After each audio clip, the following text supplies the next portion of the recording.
Përshëndetje të nderuar zonja dhe zotrim, përshëndetje të dashur miq, ja ku po ritakoheni sërish me mua Tirona Lilin, për të komentuar edhe një herë Alba Pollozhanin në vendimin e saj në fakt për t'u larguar nga shtëpia Big Brotherit në këtë pikë të lojës, një nga banoret me potencial shumë të fortë, një nga banoret që priteshte të ishte dhe fituese e këtij formatit. Unë e kam thënë banorja në fakt që dha shpirtin për Big Brother ishte Alba Pollozhani.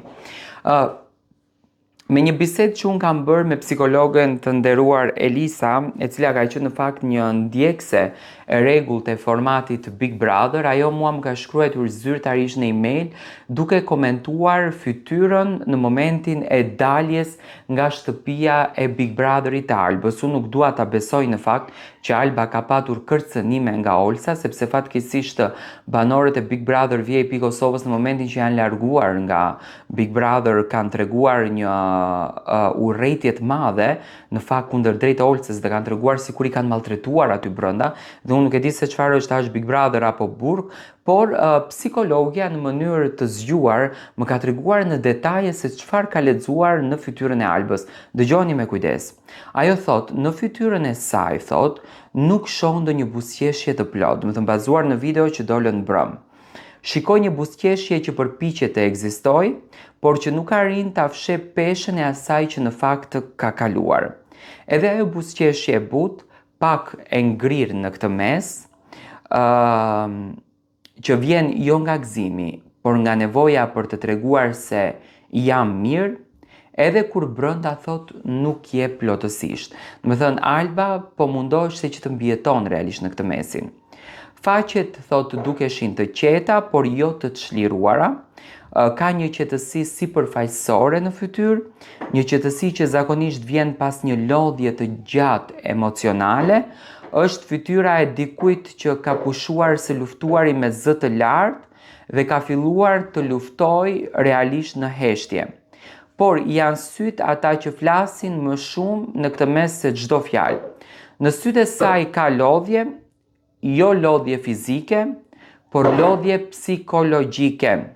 Edhe ajo lodhje që lind kur për një kohë të gjatë ke qenë në vëzhgim, në presion, të analizuar, i gjykuar dhe i keq kuptuar. Sytë nuk janë të zbrazët, por janë të mbushur me shumë mendime që në fakt realisht nuk thuhen në asnjë mënyrë. Vështrimi nuk është i fortë, por as nuk është edhe i thyer. Është një vështrim që tregon se ajo ka parë më shumë se sa ka dashur që të shoh. Ka aty një ndjesi mbrojtje, sikur sytë të jenë mësuar të mbahen, pak të mbyllur, por jo nga frika, por nga nevoja për t'u ruajtur. Kur e shikon thot më gjatë, do të thënë kur pozicionohesh në fytyrën e Albës, dallon një lloj trishtimi të përmbajtur. Jo trishtim dramatik, por trishtim i heshtur. Ai lloj trishtimi që nuk kërkon vëmendjen, por që në fakt ekziston.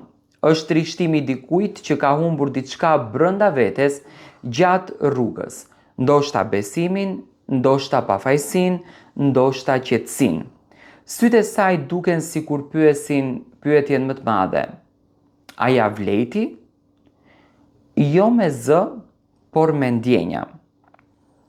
Ka edhe forcë thot aty në fytyrën e saj, një forcë që nuk është agresive, por është e qëndrueshme. Është forca e dikujt që ka mbijetuar emocionalisht. Jo pa plak, por pa u dorëzuar.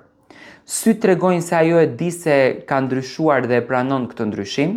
Do me thënë ato që Alba thonte do të vej shami e tjerë, do me thënë ajo ka një ngritje shpirtërore, edhe pse ndryshimi nuk është i lehtë.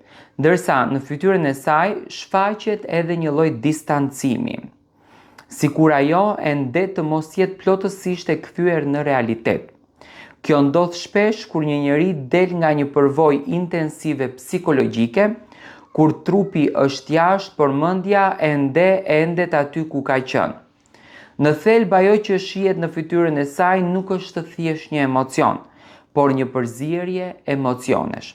Është lodhje, vetë përmbajtje, reflektim, trishtim i qetë dhe një forcë e brendshme që nuk ka nevojë të bërtas. Kjo fytyrë nuk kërkon më të bindë askënd, nuk kërkon të shpjegohet, është fytyra e dikujt që ka folur mjaft dhe tani dëshiron vetëm që të marrë frymën. Dhe syt tregojnë se ajo tani e sheh botën ndryshe, më me kujdes, më me distancë, më pak naive, por ndoshta edhe më e vetëdijshme për veten e saj. Është fytyra e një njeriu që ka dalë nga një përvojë që e ka ndryshuar përfundimisht.